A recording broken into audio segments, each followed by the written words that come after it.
In this segment, I'd like to present some cases, and there is another area on the website that has a PDF of some case presentations with the charting that'll make that portion of it a lot clearer. But for the video purposes, to show the perio charting in comparison, it's a little bit difficult to see because it's not as clear as it ought to be once you get past the video and then upload it into YouTube.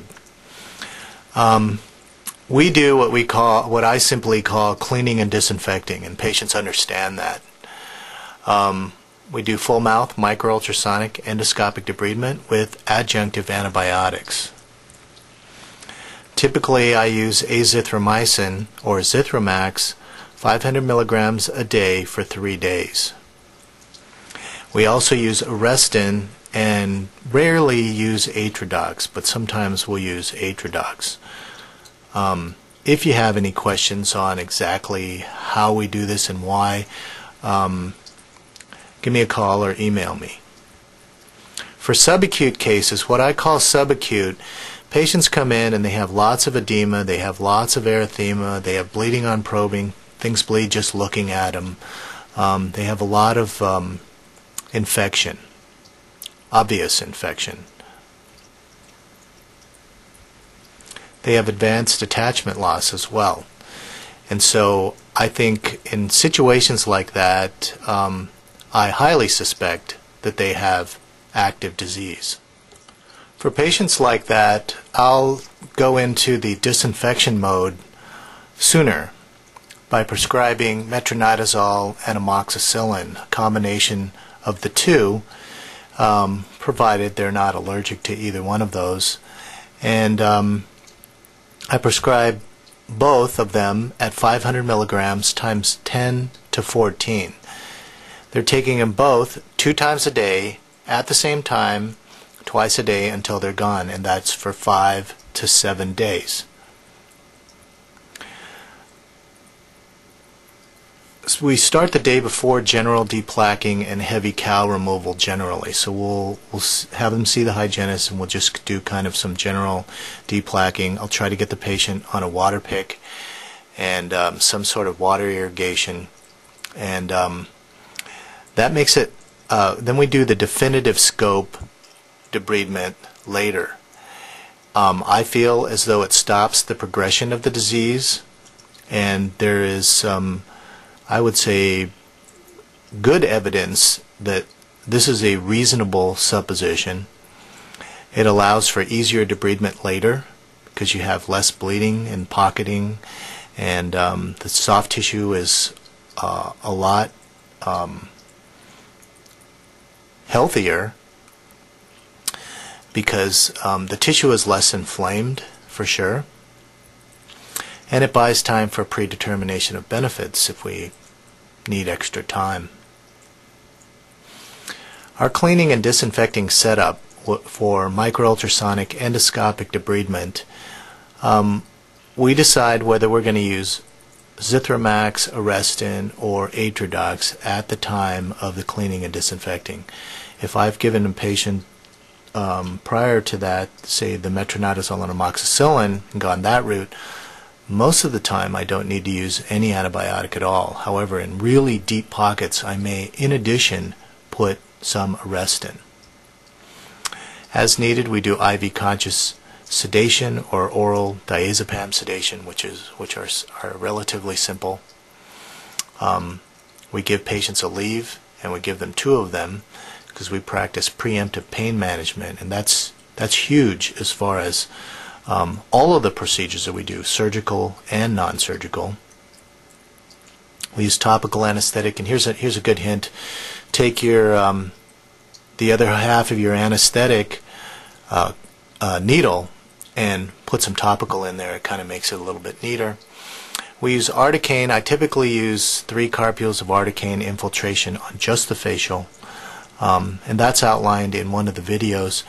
And then for the lower, we do bilateral lidocaine blocks if we're doing a full mouth.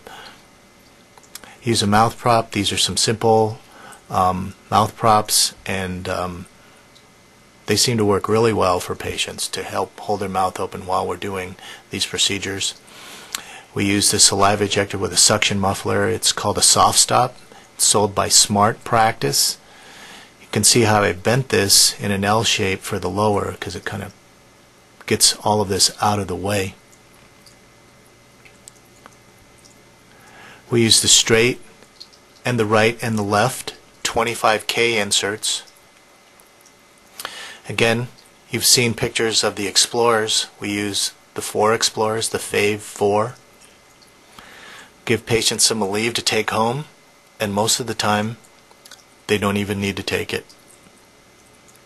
We call them up the next day to see how they're doing, see how they've taken the antibiotic. And generally with Zithromax, they're already done with the antibiotic. I'm going to show a few x-rays, and if you want more detail on these cases, there's a PDF of case presentations showing the PowerPoint presentation, so you'll get a better it'll make it easier to see the charting. But this patient had an 8 to 10 millimeter pocket on the mesial of number 12. We scoped it. She had pockets elsewhere. All the other pockets did well, but this one didn't. So we rescoped it, put some Arrestin in there, and 14 months later the bone grew back.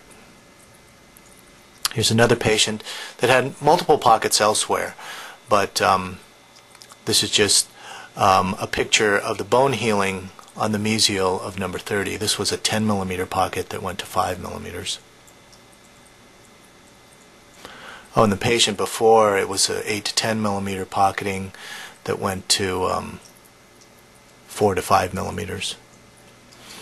Here's another patient who had, I think, 8 millimeter pocketing on the mesial of the central. The bone got better. 9 to 10 millimeter pocketing at the distal of the premolar and the distal of the molar, and then I think less pocketing in this area, 6-7 millimeters, and then this is the bone healing. These are all after a little over a year. Where is endoscopy difficult? Well, in shallow pockets, one of the things is the water doesn't pool over the camera. So what you need to do in shallow pockets is push the camera more parallel to the tooth surface. Very inflamed pockets, a lot of times it's hard to see in inflamed pockets. There are some people that put patients on low-dose doxycycline to reduce the inflammation prior to doing scope procedures. Abscesses, for the same reason.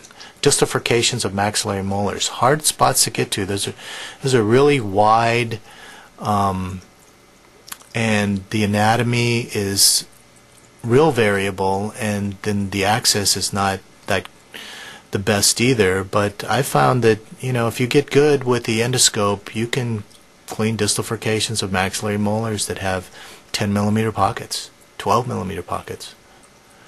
Narrow furcations, the camera doesn't get into real narrow furcations, or class 3 furcations. It doesn't get all the way in there.